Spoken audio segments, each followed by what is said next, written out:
Hello, how's everybody doing? This is Anthony Brian Logan. What I want to do today is give you a movie review. I'm going to be reviewing Hillary's America. Very good movie by Dinesh D'souza. If you don't know who Dinesh D'souza is, he is a political commentator. He's a filmmaker, of course, and he was also involved with academia and also politics in general. Now, the way I'm going to do this review is I'll break it down into three sections. The first section will be the longest one. Well, I'll give a summary of the actual movie. Well, kind of an extended summary. And I'll give point by point things I want to discuss that happened in the movie. And then I'll kind of expand on it. Follow that up by a reaction to the actual movie. How it was received by me personally and how it was received by the general public, by critics, etc. I'll talk about that. And then lastly, I'll give it 4 grades. The first grade will be on the production. How well was it produced? Was it good quality acting? How was the visual, the sound, everything? Then I'll talk about the accuracy of it because it is kind of a documentary. So accuracy is very important when you're talking about historical things, especially when you're trying to unearth things that may not be known by the general public. Then I'll talk about enjoyability. How was it to actually watch it? I saw it in the theater personally, so I'll give you my point of view on how I actually enjoyed it as an actual movie. And lastly, I'll talk about the importance of it because this movie does purport itself to reveal the secret history of the Democratic Party. Is it important to the actual culture of the United States, abroad, etc.? So what I want to do right now is go ahead and jump straight into it. This will contain spoilers. A lot of this information is somewhat widely known, but much of it is not to the general public, to the average person. So if you don't want to hear spoilers, I say go watch it in the theater and then come back and listen to this and then see how it kind of measures up. But if you all good with spoilers, go ahead and let it roll. The opening scene to Hillary's America, the secret history of the Democratic Party, it starts off with Dinesh D'souza explaining his incarceration. Now, Dinesh D'souza, like I said in the intro, is a political commentator, and he used to be part of academia, and he was also like a political in a certain way himself. Now, what he did that got him in trouble with the law and got him an 8-month sentence in what they say is like a halfway house, but it was not really. What it was like a detention center for people that just came home or just came back from very long sentences before they were released into the public. So it wasn't jail. It was not a halfway house. He did 8 months there overnight. So he wasn't there the entire day. He would just do overnights. It may have been on the weekends, but it may have just been overnights every day. I'm not quite sure, but I digress. The movie opens up with this kind of scene in the background, with this in the background. He's explaining what happened. They do like a reenactment where he's in the actual courtroom and they read the sentence. And he talks about how the sentence was really him being targeted because he's a conservative. All he did was give an amount of money that was more than what is allowed by law. But people don't generally go to jail for that unless they are corrupt in general, right? Unless you get caught doing that over and over again. Unless you have other things that they can't catch you on, they'll catch you on that. But that was not the case with Dinesh D'souza. That was his first offense, and he was not a corrupt person. But they sent him to jail anyway, and that was the basis for the opening scene. Now, as they get deeper into it, they show him talking to other inmates, and they're talking about crimes they commit on the outside. They talk about just general things that they did that got him in jail. And he's starting to draw parallels between what they did on the street that kind of, I don't want to say petty crime, but lesser crime than the politicos, the big crime like Hillary Clinton's email. There's actually a scene in this opening sequence to where he's talking to an inmate, and then on the TV behind them, you see Hillary Clinton on the TV talking about her emails. So they're tying that in from the beginning in this movie, which makes a lot of sense because a lot of what Hillary Clinton does can be compared to general just crime on the street on a higher level, on a more advanced and organized level. And that was a point they were trying to get across there. Moving on from that, after he leaves, he makes it his mission to find out what's going on with the Democratic Party, to dig deep under the surface. And that is the overarching theme of the entire movie. What's going on with the Democratic Party, and let's find out what's actually going on that the general public may or may not be aware of. Now, they get into Andrew Jackson pretty soon here. One of the earlier presidents who was a Democrat and a slaver. They talked about how he was part of the Trail of Tears. He was involved with that. The whole Indian Removal Act, which made Indians go west. He was part of that. He was also a slaver. He had slaves. He was a brutal slaver. They showed a scene where he ordered a black woman to get lashed because of something small, like I think it was cutting neighbors' grass or washing their clothes without permission, something very small. And they also show him summon a young black slave woman to his bed, which will make sense a little bit later because it's used in context in the whole Hillary's America thing, not just for the Democratic Party, but just for the context of the greater movie in general. It also showed how Democrats were very violent against Republicans. There was one incident where a man got caned on the Senate floor by the name of Charles Sumner. And what he did was basically give an anti-slavery speech on the Senate floor. And for that, he was caned. It was violent. He almost died. You know, basically what a caning means is that somebody took their cane and they beat him with it on the floor, like on the Senate floor in front of the Senate. Very violent. And that was kind of their whole thing. And that, again, comes up a little bit later. But what Dinesh did here, which was great, he set up the whole movie from the ground up. He's giving you all the pieces you need to be able to assemble a picture. He can tell you what's going on and how to connect the dots. And he does that, but it's not really needed because what he gives you as far as information is concerned is enough for you to draw your own inference and to be correct. Moving on from that, you have an appearance by a woman named Carol Swain. Now, Carol Swain, if you don't know who that is, she is an academic and also a conservative, black female conservative. She comes from Virginia, my home state, not far from where my father is from in Roanoke, Virginia. Actually, she moved to Roanoke when she was very young. And then she came from poverty, like abject poverty in Bedford, living in a shack with like 12 siblings on 2 beds, no running water, very poor. And she's not an old woman. She's only like in her 50s. So, you know, this poverty was very recent for her. But she grew up to become an academic, to become heavily involved with school politics. She organized a black academic fund, like a scholarship fund, when she was in college. So she's very involved with black politics and also just academia in general. Now, she gave a cameo here, and she was talking about how a lot of the ways the Democratic Party has always been racist from the beginning, and they continue to be that way. And much of what she said can be echoed throughout other points in the actual movie. Now, one thing she talked about was Ida B. Wells. Ida B. Wells was a woman, a black woman, who was a Republican and an anti-lynching person. She had a lot of meetings in the White House where she would talk about being against lynching. She was also, if I remember, the NAACP. Now, I know they get kind of a bad rap, the NAACP that is, but many people that joined it, of course, you're in the early 1900s, late 1800s, you have the best interests of your people in mind. You're not going into it thinking that's going to turn out to be like a race baiting, shakedown group. Because at that point, it was just, you're coming out of slavery and you're trying to get things passed for black men, black women, children, etc. So I think she was successful in being able to cast the first stone in the war against lynching, which eventually was outlawed shortly thereafter. Talking about lynching and everything like that, this is where the KKK comes into play. Now, the KKK was started in 1860s, maybe 65, 68, shortly after slavery. I have a whole video about the KKK and how they were formed. I'll link to that in the box below. But a Cliff Notes version of how they were formed is former Confederate soldiers in Pulaski, Tennessee. I think it was 3 of them. They came together and they formed kind of like a brotherhood, kind of like the Knights of Columbus. But then they became more of a political entity once they realized that they're in the South and they're being taken over by the North. Because, again, they had just lost the war. They were the Confederacy for maybe about 4 years, and then they lost in the wars to the North. So the North came down to Tennessee and other parts of the South and took over. You had Democrats in the South that were running it, and then the Northern Republicans came down to institute new laws to give slaves freedom, etc. When I say freedom of slaves, I don't mean just in the way of paper that says you're free. I'm talking about giving them ways to be able to educate themselves, being able to get them involved politically. As far as being Republican is concerned, that was their whole thing. So the KKK became a method to fight against that, right? They didn't want to be ruled by blacks or whites that would not give them any rights. So then it became violent. This was now the de facto enforcement arm of the Democratic Party.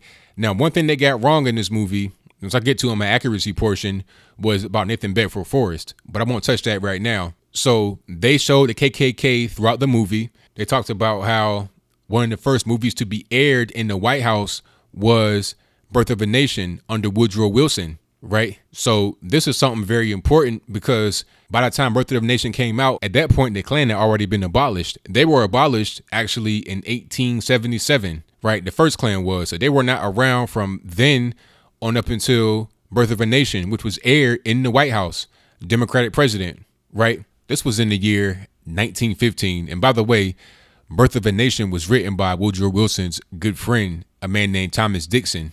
The 1924 DNC was basically a Klan rally. They called it a Klan bake, and they showed that in the movie as well, right? So many KKK members supported the Democratic Party and what they stood for, and being anti-black and also anti-Republican, white and black, then they came out in full support of the Democratic Party. And it's the same thing going on today.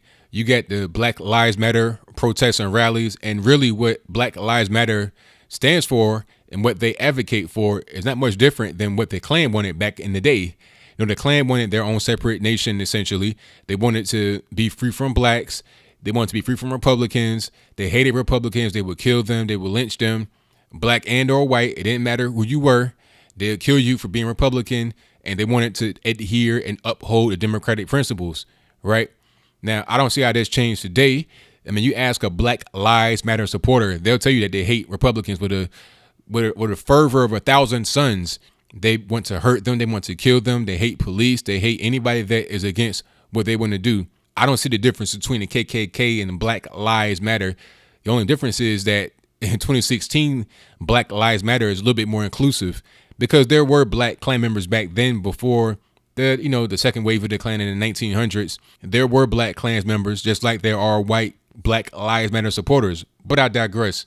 To get further into the Klan and their ideology, and also into the Democratic Party's ideology, one thing the Democratic Party has always supported has been abortion. And this comes vis-a-vis Margaret Sanger. Margaret Sanger was a staunch advocate of abortion, eugenics, and everything else. Margaret Sanger did a speech in front of the KKK talking about how good eugenics is, right? And the main thing that she wanted to do was to get the black ministers involved so they could push, air quotes, birth control on the black community to reduce the amount of black babies that were born. She referred to us as human weeds. So when you're talking about Hillary Clinton, someone who was referred to Margaret Sanger as somebody who she admires her vision. Well, what vision is that? To kill black babies in mass, to have 15 million black babies aborted since 1973 Roe v. Wade. That was Margaret Sanger's vision. She was a racist, she was a eugenicist, and she was loved by the KKK. I don't see how that's different than today when you have Black Lives Matter talking about reproductive justice. All that means is the ability to kill your baby with wanton disregard on up until the point where it's actually born at 9 months. That's what that means. And it's no different than what Margaret Sanger was preaching back in the early 1900s. As we move forward throughout history, they talk about how slavery was just kind of rebranded. It didn't really go away. They talk about Ellis Island, how a lot of the immigrants that were brought into the New York City area, they're put into these big high-rise, basically project buildings, and then they're made basically to vote for the Democratic Party. Because look, who's giving you your house? Who's giving you your job? Vote for us. And that's kind of how it works. You're on the plantation.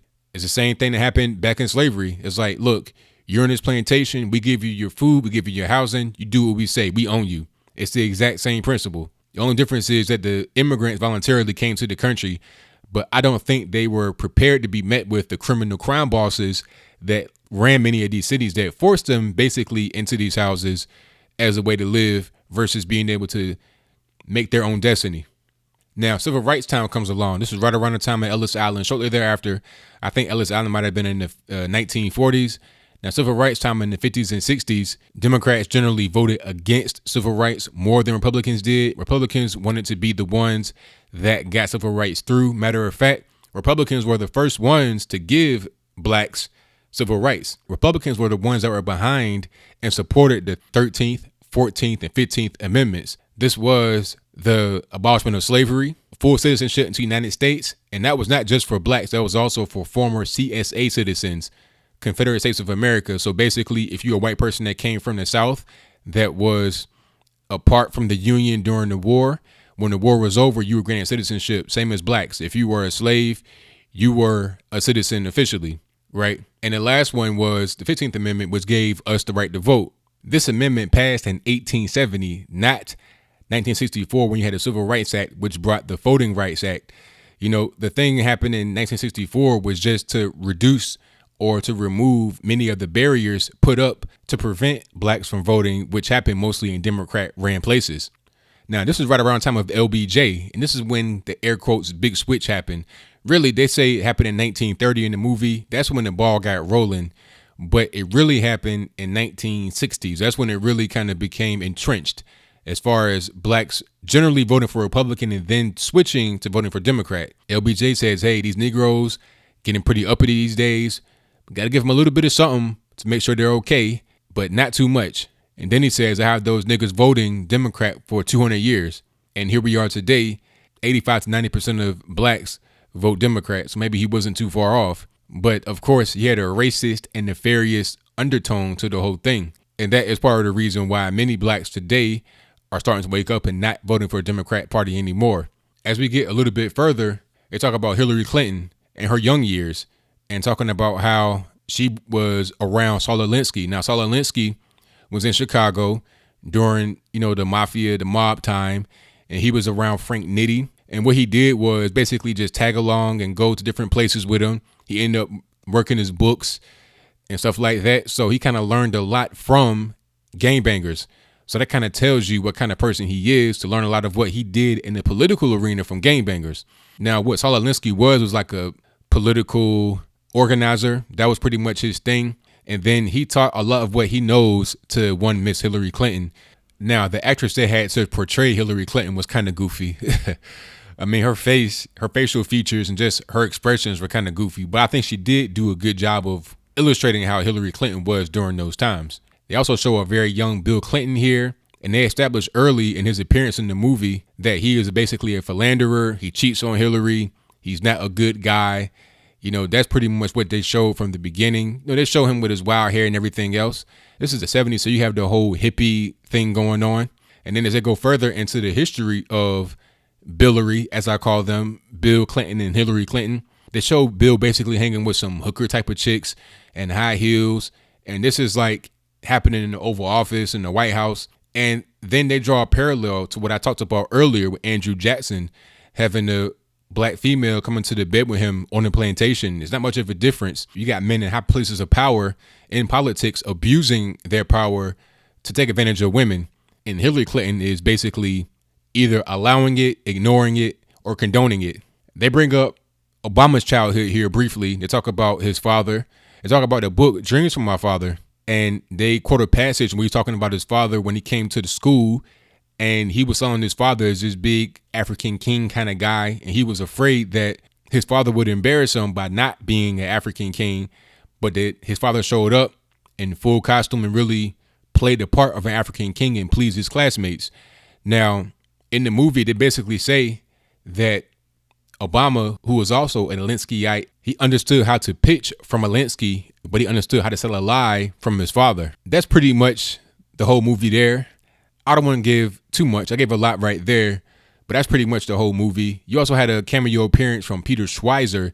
Now, Peter Schweizer, as himself, not just an actor, but as himself, he is the man that's behind Clinton Cash. There are a lot of parallels between this movie and Clinton Cash. There's a segment where we talk a few minutes about Frank Justra, who was a prominent figure in the Clinton Cash movie, who was a shady figure around Bill Clinton, doing a lot of these deals with foreign nations that seemed kind of shady. And they also have Jonah Goldberg, who talks about Obama. Now, Jonah Goldberg is a journalist that may be recognized from the National Review. Hopefully he was not behind the Never Trump movement, but I digress. So that was pretty much the movie. It wasn't too long of a movie, probably about, a typical hour and a half, right around that. And as far as my reaction is concerned, I think it was a great movie. Much of the information I knew already, but some of it I didn't know. And some of it could have been done a little bit better. I think there were some inaccuracies by Nathan Bedford Forrest. They said that he was the actual founder of the KKK. I don't think that's true. I think he was one of the first big time members, but I don't think he was the actual founder. That's a key distinction to make, because Nathan Bedford Forrest was a very important person in the actual Confederate Army. But to say that he founded it, I think is not necessarily 100% true. Nathan Bedford Forrest actually ended the KKK, the first wave that is, in 1877, right before he passed away. So I think that was an important note to talk about Also, they had a Confederate battle flag on top of a plantation towards the end. I doubt that would have actually happened because the Confederate battle flag did not exist until 1861, which is basically at the end of slavery. So I think that might have been an inaccuracy as well. But for the most part, it was a pretty decent and accurate movie. Of course, it was one-sided, of course, because you are talking about a conservative outing the Democratic Party. You're not really going to give a, balanced story. You give the facts as they exist. Much of it is pretty much true and it's not really defensible, even if you give a more balanced look at the whole thing. Now, the critic reaction to it is not surprising. I mean, if you go on Rotten Tomatoes, that's like a very low score, like a 4%. Now, I'm not ragging on Rotten Tomatoes because I know it's an aggregate of other reviewers, but many of the reviewers basically says like right-wing propaganda. Pretty much what you're going to get with reviewers of any kind of entertainment, any kind of art, they're going to be more liberal anyway. So anything that comes out against the Democratic Party, against liberalism, they're going to be against. It's not so much about the movie being good or bad. It's about what do I feel about this movie? I'm offended. I'm triggered because they talk about the Democratic Party. They show Bill Clinton as a rapist. They show Andrew Jackson in the bed with the black woman, his slave. So I don't like that. So I'll give it a bad review. That's basically what I got from that. And it's funny about how they talk about Dinesh D'souza. They talk about how he's a convicted felon in these reviews that they write, liberals that is. It's funny how they keep bringing that up, but they'll be the main ones that say we need to do things like ban the box, which basically means on any kind of employment application to remove the part that you have to say whether you're a felon or not. I find that very interesting. Now, here's the part where I grade it. The first grade for production quality, I give it a C+. And the reason why I don't give it a high score on that is because the way it was produced is kind of like a History Channel documentary. And if you've seen it in the movie theater, it's not going to be something like very pretty on the eyes all the time. There were some points in time where they had pretty decent acting. A lot of it was kind of campy acting, but it was pretty decent acting throughout the movie. But there were some parts where they showed clips of news. Like in the beginning, they showed this clip from Megyn Kelly on Fox News. I mean, the quality was terrible. It was like they got it straight from YouTube. So, stuff like that, they happened throughout the movie. But for the most part, it was tied together pretty well. It was a nice little backstory, especially in the beginning where they had the prisoners. That was a good backstory. And it kind of all came together as one piece. I don't think it was a humongous budget. I don't think Dinesh is like this big rich guy to have billions to throw around on a movie like this. But stuff like the very grainy film and some of the campy acting, I give it a C+ on the production level. Now, the accuracy, I give a B. I think it was pretty accurate. It's talking about Ida Wells, the abortion, the forced sterilization of people. The KKK was the only thing they kind of got wrong as far as who was the founder of it. And besides that, it was pretty accurate. It's talking about Obama's past, Hillary Clinton's past, how she looked. A lot of the actors, they look pretty much like who they're supposed to be representing. So I think that was pretty good as far as that is concerned. Now, enjoyability, it was not really an enjoyable movie. I give it a C here. It's not like watching an action adventure or a sci-fi flick. So it won't get a high rating just because of that. But it was a pretty good movie.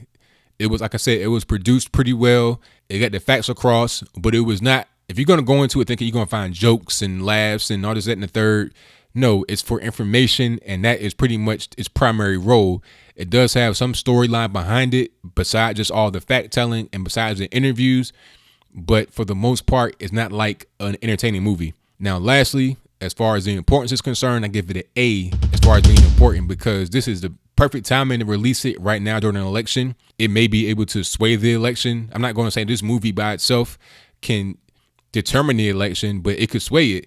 Even if swaying in this case only means a few hundred people, 1,000 people don't vote for Hillary as a result, I think it will do that. I think it kind of gives the Democratic Party a true face. Much of what the Democratic Party does is they rebrand themselves as the good guys, right? Much of what they've done throughout history, especially in the 60s and 70s, etc., during civil rights, they branded themselves as the party of the little guy, of, it's like the multicultural party, even though they are very racist in their inception and they're racist to this day, not allowing blacks to get guns, which was the same thing they did from the KKK days. When the blacks tried to get guns to protect themselves from the Klan, the Democrats did not want them to have them because they thought the blacks would be dangerous with guns. That's why from celebrating abortion, which has killed 15 million black babies since Roe v. Wade, Even though blacks only 13% of the population, 36% of all abortions are performed on black women, and Democrats love that. So the racism has not really gone away. It's just been rebranded. So this movie is very important to kind of get that point across. And then they show all throughout history all the parallels between the different presidents of the Democratic Party. Bill Clinton, comparing him to Andrew Jackson. Same thing with Woodrow Wilson and also LBJ, right? They tie them all together and show how there's not much of a difference between them. So the whole thing about Democratic Party just being a different party today than it was in slavery time is not true.